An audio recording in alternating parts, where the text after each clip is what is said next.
দক্ষিণী সিনেমার জনপ্রিয় তারকা থালাপতি বিজয়ের শেষ সিনেমা জননায়কন এর ট্রেলার প্রকাশের পর সামাজিক যোগাযোগ মাধ্যমে মিশ্র প্রতিক্রিয়া দেখা গেছে।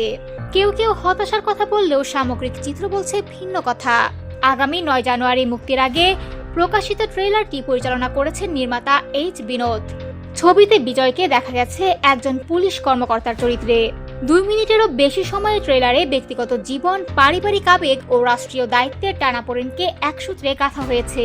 গল্পে বিজয়ের চরিত্র একজন বাবার ভূমিকায় মেয়েকে বড় করেন এবং তার স্বপ্ন মেয়ে ভবিষ্যতে সেনাবাহিনীতে যোগ দিক।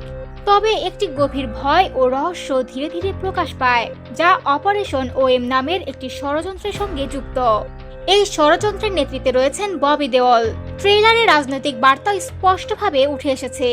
এক সংলাপে বিজয়ের চরিত্র রাজনীতিবিদদের উদ্দেশ্যে তীব্র সমালোচনা করে বলেন, মানুষের সেবার পরিবর্তে নিরীহ মানুষের জীবন ধ্বংসের প্রবণতার কথা।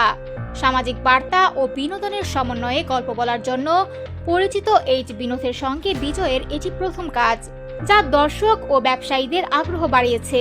মালয়েশিয়ায় আয়োজিত অডিও লঞ্চ অনুষ্ঠানে বিজয় ভক্তদের উদ্দেশ্যে আবেগঘন বক্তব্য দেন। তিনি বলেন, ভক্তদের ভালোবাসার প্রতিদান হিসেবে তিনি এই ছবির মাধ্যমে সিনেমাকে বিদায় জানাচ্ছেন।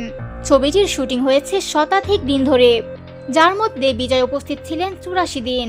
বিজয়ের সঙ্গে ছবিতে আর অভিনয় করেছেন পূজা হেগডে, ববি দেওল, গৌতম বসুদেব মেনন, প্রকাশ রাজ ও প্রিয়মণি। ট্রেলার প্রকাশের পর থেকেই ভক্তদের মধ্যে ব্যাপক আগ্রহ লক্ষ্য করা যাচ্ছে। অনেকেই একে বিজয়ের চেনা ও শক্তিশালী প্রত্যাবর্তন হিসেবে দেখছেন। সব মিলিয়ে প্রাথমিক গুঞ্জন থাকলেও জননায়কন নিয়ে দর্শক আগ্রহ এখনো দৃঢ় অবস্থানেই রয়েছে।